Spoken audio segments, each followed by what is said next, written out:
the next kind of go-around that we want to do is a little bit more personal, coming into what we were looking for, what we found, and I want to give you a chance to start and have a longer space, maybe. Sure. Well, when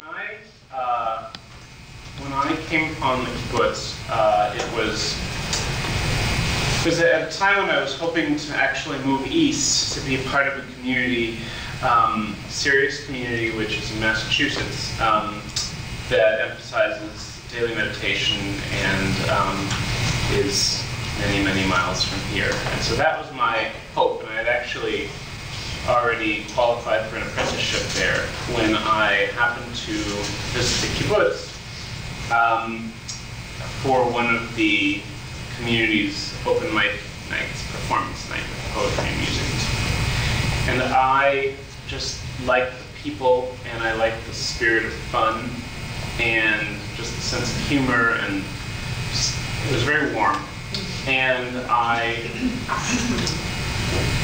didn't really think so much about the fact that it was a Jewish community, even though for years here, I moved here in 2002, and this was in 2008. For years I had looked for a Jewish community that I felt I could really connect to, but I had not found it. And I then realized that it was because it didn't exist yet. So I continued to come to events. At that time there were weekly potlucks in addition to a weekly Shabbat dinner. I started coming to the potlucks, and I just really felt like I fit.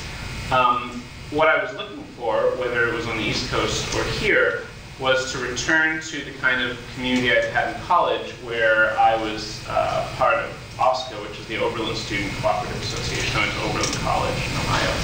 And actually, NASCO, which is something that Sherwood's a part of, is also something that the Oberlin system is part of. So I was familiar with, the workings of that. When I left college, I was sort of seasoned co-opper. I'd been in there for 3 years, and we ate better and paid less than the people who ate in the dining hall. And I just loved all the connections and the closeness, and what seemed at first like it would be very restrictive, which is eating 2 or 3 meals a day with the same people, even though we were a co-op of about 100. It was really wonderful. It was a great experience, and I think it was the thing I missed most when I left, and the thing that I was most grateful to have done in college. So then came the dry, long years of not knowing how to find that sort of thing out here. And there were intentional communities, such as Sherwood already, but it just never quite clicked for me.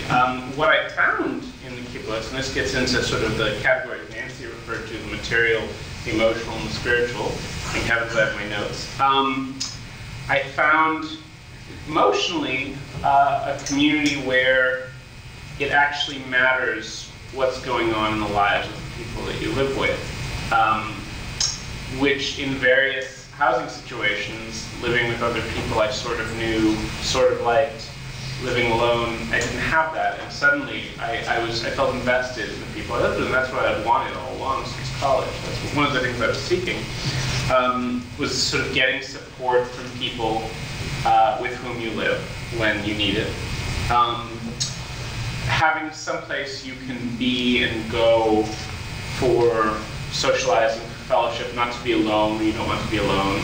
Also having the option to be alone, but having those two options sort of at your disposal any time was important to me. And the kibbutz has several different houses, and so if one of them is quiet, the other is likely to have something going on, whether it's cooking or some sort of impromptu party or something like that, some game that's being played.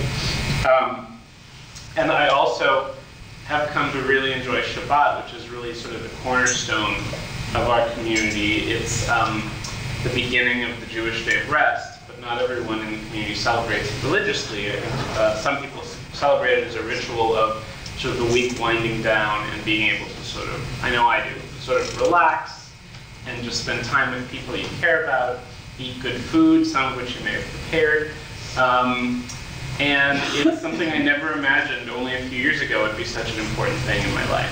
And I think community can really show us sometimes what we wanted that we didn't even quite know we wanted. So that's sort of the emotional part.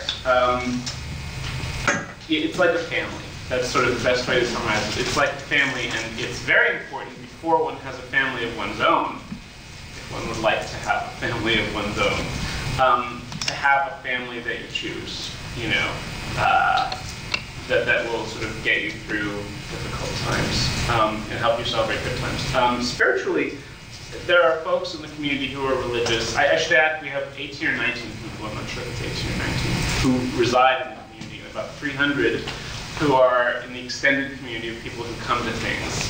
Some of them may live in Vancouver, but in any case, sometimes they come to things. So spiritually, I don't feel strongly religious Jewishly, but I do think that the rituals are meaningful for me regardless, as I mentioned. Holidays are a time of great warmth and gathering, and that's meaningful to me. I think it's hard for it not to be.